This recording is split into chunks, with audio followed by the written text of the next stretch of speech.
The colony ship Prometheus had crashed on Drakkar 7 3 generations ago, and humanity had learned to survive alongside the native draconic species. But coexistence didn't mean acceptance. Not always.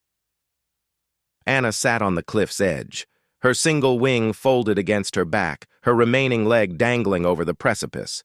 The binary suns cast long shadows across the crystalline valleys below, painting the world in shades of amber and violet. She traced patterns in the dust with her tail, the only part of her body that had emerged whole from the genetic experiment that created her. The Drakkari had rejected her at birth. She was neither fully dragon nor fully something else, a hybrid born from humanity's desperate attempt to bridge two species through science. The experiment had failed spectacularly. While other hybrids thrived with wings that could pierce the clouds and legs that could run faster than the wind, Anna had been left incomplete. One wing, one leg, and an existence spent in the spaces between two worlds that wanted nothing to do with her. She heard the footsteps before she saw him. Heavy boots on stone, accompanied by lighter, smaller steps. "Miss Anna!" The child's voice made her turn. A small human boy, no more than 5 standard years, came bounding up the path with the fearless energy of someone who hadn't yet learned what it meant to be alone. Behind him, moving more carefully, came a man. Leo Martinez had arrived on Drakkar 7 6 months ago on a supply transport.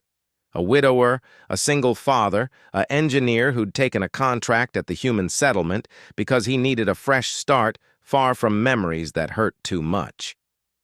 His son, Tommy, had his mother's eyes and his father's stubborn determination to befriend every living creature he encountered. "Tommy, slow down," Leo called, his voice carrying a mixture of exhaustion and practiced patience. He carried a bundle under one arm and a child's jacket in the other. The boy ignored his father's warning and skidded to a stop in front of Anna, his face split by a gap-toothed grin. "We brought you something."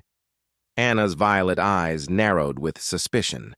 In her 15 years of existence, gifts had always come with conditions, with pity, with the unspoken expectation that she would be grateful for scraps of attention. Leo approached more slowly, his weathered face apologetic. "Tommy's been talking about you nonstop since he saw you in the market last week. I hope we're not intruding." "Most people don't seek me out," Anna said carefully, her voice carrying the melodic undertones of her Drakkari heritage mixed with human inflection. "They prefer to pretend I don't exist." "Then most people are idiots," Tommy declared with the brutal honesty of childhood. "You're the coolest person I've ever seen. You have a tail and scales and that awesome wing." Leo winced slightly but didn't correct his son. Instead, he set down the bundle and unwrapped it, revealing a carefully crafted mechanical leg. The prosthetic gleamed in the sunset, a marriage of human engineering and Drakkari crystal tech. "I'm a fabrication engineer," Leo explained. "I've been working on adaptive prosthetics for the mining crews. When Tommy told me about you, I thought—" He paused, meeting her eyes. "I thought maybe I could help. No obligations, no expectations, just one person to another." Anna stared at the prosthetic, something tight and painful forming in her chest. "Why?" "Because you deserve to walk without pain," Leo said simply. "Because my son is right. You're pretty damn cool.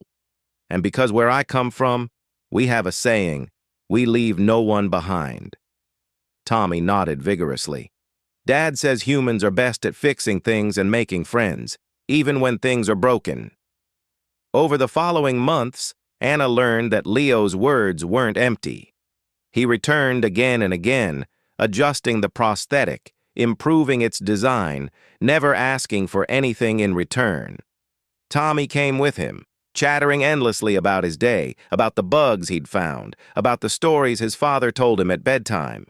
For the first time in her life, Anna wasn't alone. Leo taught her how to use the prosthetic, his hands gentle and patient as he made adjustments. He spoke to her not with pity, but with respect, treating her as an equal rather than a broken thing to be fixed. When the prosthetic's crystal core cracked during a storm, he worked through the night to repair it, refusing to let her go back to the isolation she'd known. "This is what humans do," he told her one evening, as they watched Tommy play in the bioluminescent pools below the cliff. "We're not the strongest species. We're not the fastest or the longest lived. But we're stubborn as hell, and we don't give up on people. Any people." Anna flexed her new leg, marveling at how it responded to her neural impulses. "The Drakari have a saying, 'The broken branch falls from the tree.' They believe in perfection, in strength, in leaving behind what cannot keep up." "Then humanity will never understand the Drakari," Leo said, and there was steel in his gentle voice. "Because we believe that broken things can be mended, that differences make us stronger, and that family isn't just about who shares your blood or your species, it's about who shows up." Tommy scrambled up the rocks and launched himself at Anna, who caught him with her wing and tail, steadying him on her lap. "You're coming to dinner tonight, right? Dad's making pasta. It's really bad, but if you pretend it's good, he gets happy." "Hey!" Leo protested, but he was smiling. Anna looked at them, this human father and son who had appeared in her life like a meteor shower, bright and unexpected. She thought about loneliness, about the years she'd spent convinced she would always be apart, always watching life from the edges. "I'll come," she said, and felt something unfamiliar bloom in her chest. It took her a moment to recognize it as hope. Leo extended his hand, not to help her up. He'd learned she hated that, but an invitation. As equals, as friends. Anna took it. In the fading light of the binary suns, a dragon girl with one leg and one wing walked down from her cliff, flanked by a human father and his son. Behind them, her shadow stretched long across the rocks. But for the first time in 15 years, she wasn't alone in the darkness. Humanity had crossed the stars not through conquest, but through compassion. They had survived not because they were superior, but because they refused to leave anyone behind. And on a distant colony world, in the simple act of showing up, one single father had proven what made humanity special. They saw brokenness and offered bridges. They found isolation and built family, and they believed, stubborn, foolish, wonderful humans, that everyone deserved to belong.